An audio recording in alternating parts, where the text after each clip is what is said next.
What's up, YouTube? It's Natsman72 coming at you from the hashtag to the south.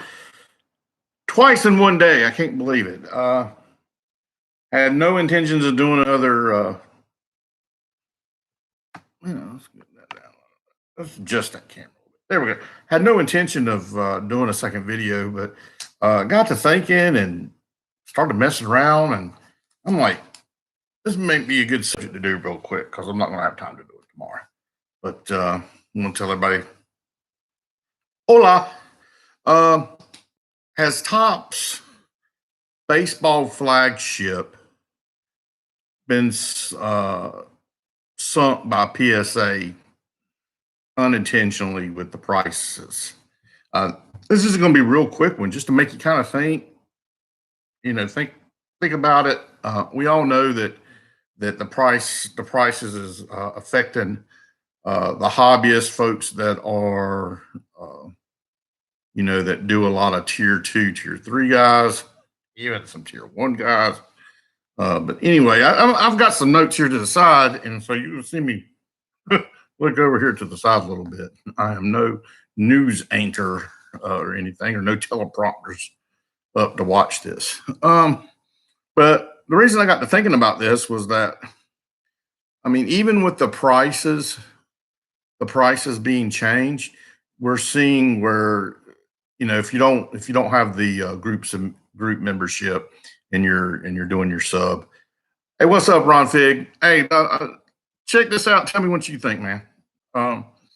With PSA may have inadvertently sunk Topps Baseball Flagship product to potentially ever be graded with any kind of profit margin. But what I'm hearing, what I'm seeing is they're going up to $25. These group submitters are going up to $25 because some of them do have relationships. They're authorized by PSA and they get a good deal. But the vast majority of these folks aren't doing it. They're doing this as a side hustle. And they're charging a little bit more, but based on their bulk, they're getting stuff back quicker. But it looks like it's going to be $25 is generally what I'm seeing and hearing on this. So like Victor Robles, he is not a tier 1 guy. He would be a tier 2, and we're going to consider tier 3 players as well. But let's say on the Topps 2020 Flagship Series 1 hobby box. Okay, I think those prices for a hobby box is going around 170, 190, maybe 180-ish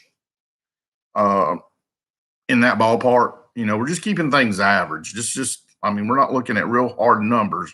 We're just doing ballpark numbers, government numbers. So I got Victor Robles, and I want to get him submitted. And say he's $40. It's a $40 card for a PSA 10 for him. That's what we got to shoot for, is PSA 10s now, because that's what's bringing in the money. There's so much gaps now, which I don't understand how there's such big gaps between the 9s and the 10s. But let's say you do $40. It's a $40 Victor Robles. So I bought a box. So I'm in, say, for 180. Right? 175, 180. So I'm in for that box for that. Forget Victor. He wouldn't be. Say Pete Alonso. He's definitely a tier 2. My bad. Wasn't thinking. But it's not going to be worth your while by the time you buy the box, and by the time you'd either do a $20 membership or a $25 group subber. You're losing money if the card is only a PSA 10's only worth 40 or $50. You're losing money, and that's the vast majority. Because you think about it, you got your top 5 guys, right? So let's say you pull. I wrote this down here, because you got a $40 on it. On a Pete Alonso, you're losing money. PSA 10. By the time they get to your bulk submission, There are $10 million. There are 10 million cards in the hole already. So you're not going to see your bulk for a year, possibly even longer at this point. But who knows? So what you're doing is that $180 for the 2020 Topps Series 1 hobby box. And if you pulled a bow with a PSA 10, and that's going for $125, a Jordan PSA 10 is $180. All right, well, you got the box paid for. You got your box paid for, right? But you still haven't paid for the submitter and the time that you're losing with the card being off the market. We saw what happened to Jordan last year. He got hurt. He was slowly going up. Prices dropped. He's not, I mean, he's really not recovered. He's just now starting to recover on PSA 10 stuff.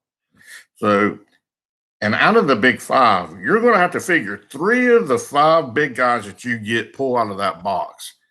You're going to have to get a PSA 10 grade.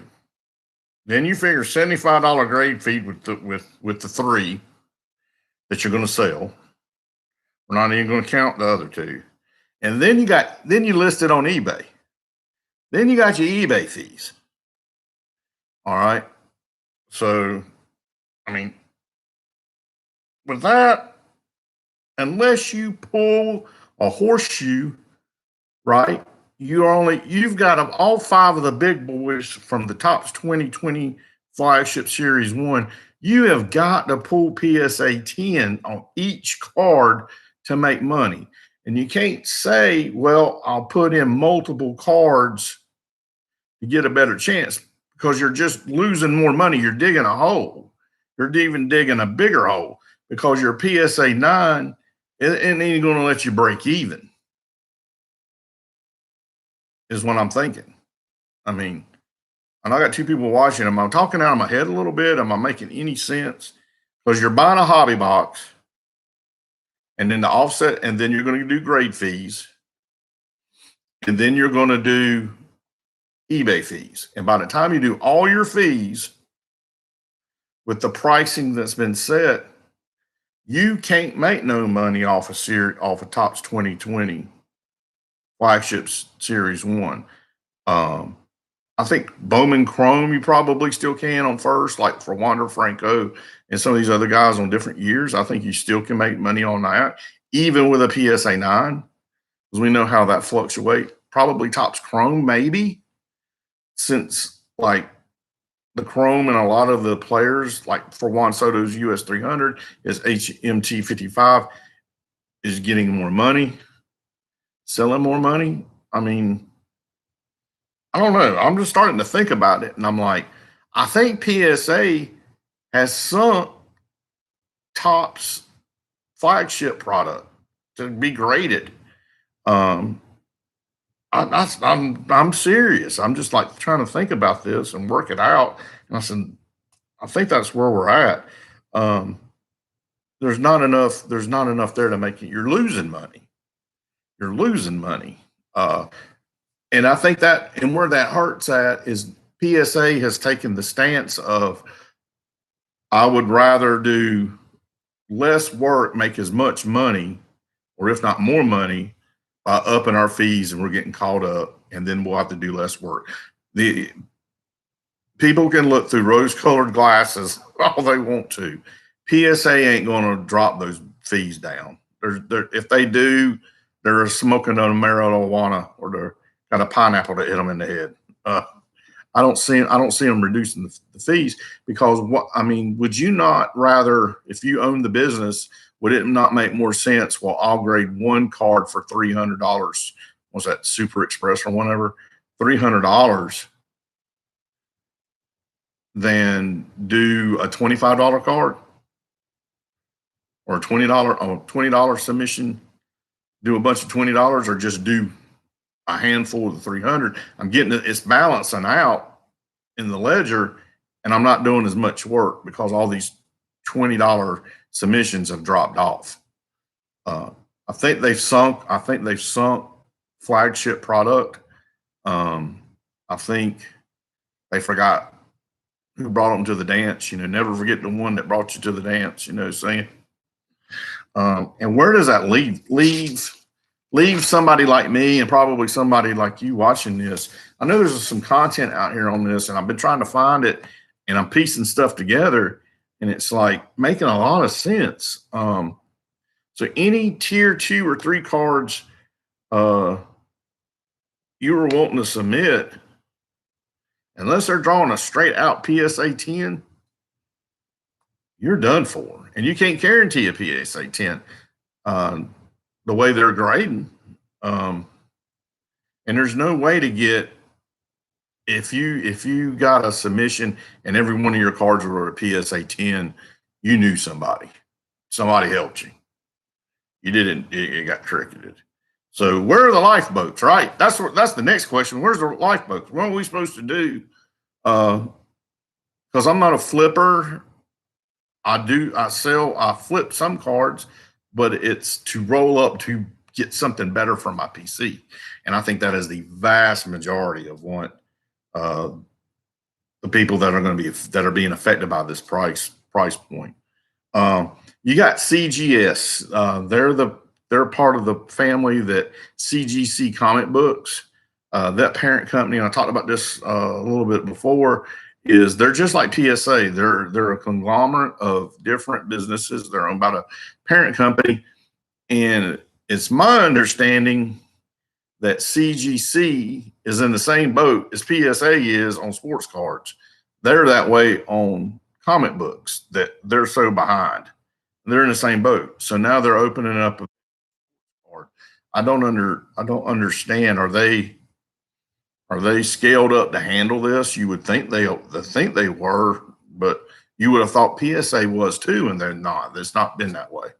Because if you think about it, if you look at the last public financials, PSA for the first time, sports card PSA made more money than any of its sibling companies within that entity of for the parent company.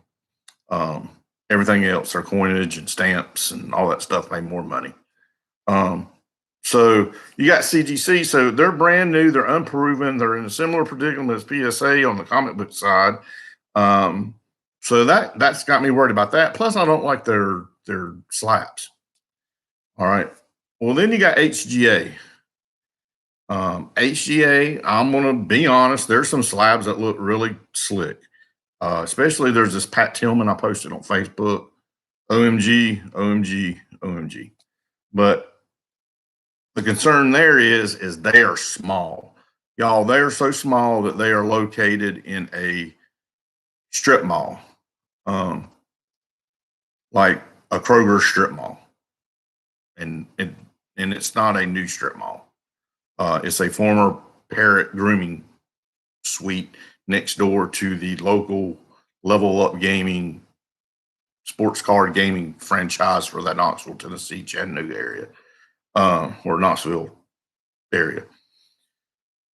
So I have concerns about how they're doing their cap. They're going to have to uncap. They have no way. Being in a strip mall is what it is. That's one reason they're probably capped, because they don't have the room to be able to take stuff in that's smart.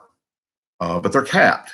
They'd have to uncap. They'd have to scale up. There's no way they can scale up on time. They're already having issues now with being cap serviced. So, and then I would be really concerned if I don't have them, but if I had a high end card and I'm sending it to them, how are they securing that card? Also, remember, there's a vast majority of folks that have submitted to them on that, was it 30 or 60 day, that the extended service, all that's getting ready to flood the market. So let's really see what prices are going to do there. And then HGA is not keeping up with PSA pricing, and a lot of stuff they're not even keeping up with SGC pricing. Then you got GMA. I mean, GMA gets a black eye. A lot of folks, I've never submitted to GMA. I've bought GMA. I've cracked GMA. I've got GMA in his case. I've never submitted to them. But the mainstream version of GMA is folks crack it and send to PSA. You can't do that no more.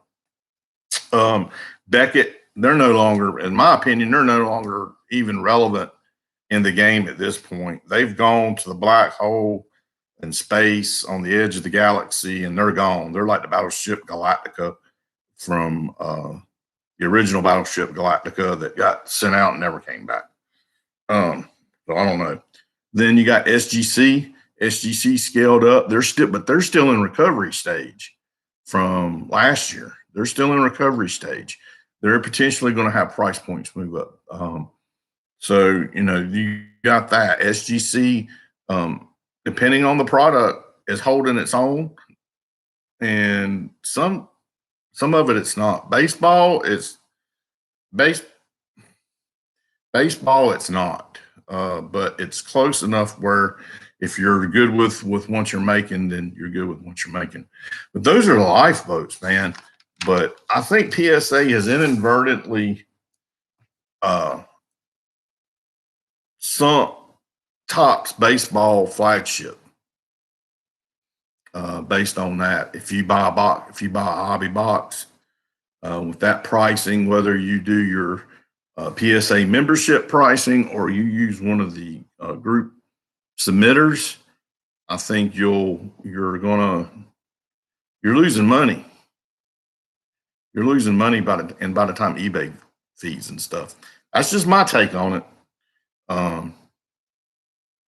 Just food to think about. I mean, I'm not trying to get an argument started, but just trying to get you thinking about it. Like, the shock of the pricing went over, the shock of people blaming other collectors that it's their fault.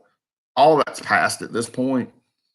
And so now it's just kind of like the realization has hit. Dude, I mean, unless you're doing it for your PC or you got money. I heard one of the guys that I was watching said something about if I had if you can wipe your face with a $20 bill, it doesn't affect you. I can't do that. But I'm still going to send a PSA, but it's going to be very, very selective. And it's probably not going to be any flagship stuff. It would be Bowman Chrome first. Like those NASCAR tracks, I was going to send those to PSA. But with the price point, I'm sending them to the SGC. I think they're the ones that'll get. Plus, they'll look really good in the tux with the black card. But I really don't think PSA realized that this was one of the offsets that could happen. I just thought they maybe just saw the price point and what was coming in at that price point. But it seems like to me, why didn't they just hammer the higher end cards as much or more?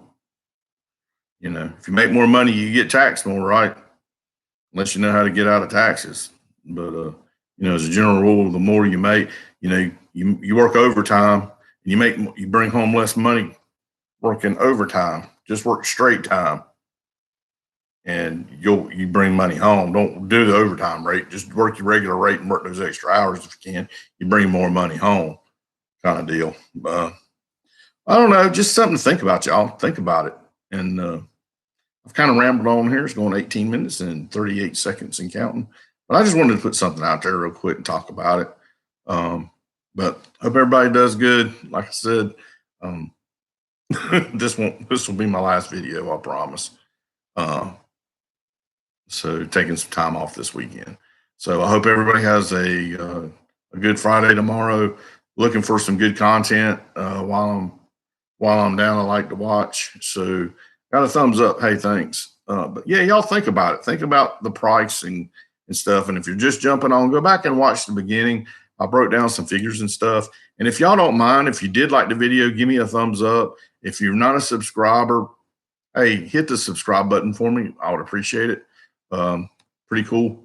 It helps me out, gets my numbers up and helps get information out just to share knowledge. It ain't about making money or anything like that for me. I just want to be able to get more content out there to share it with people. Because knowledge is power. And we got to help each other, especially on times like this, on how to figure stuff out. But if y'all haven't seen that Pat Tillman HGA card, go to Nats, man. Thank you, Triple Crown. Man, But yeah, y'all check out my Facebook page, That's Man Danner. And I got a picture of that, of the Pat Tillman. I'm telling you, that's the most badass card I've ever seen. And it's HGA. So y'all have a good one. God bless. Keep your head up, eyes up, head on swivel. Hashtag Dirty Soul. I'm out.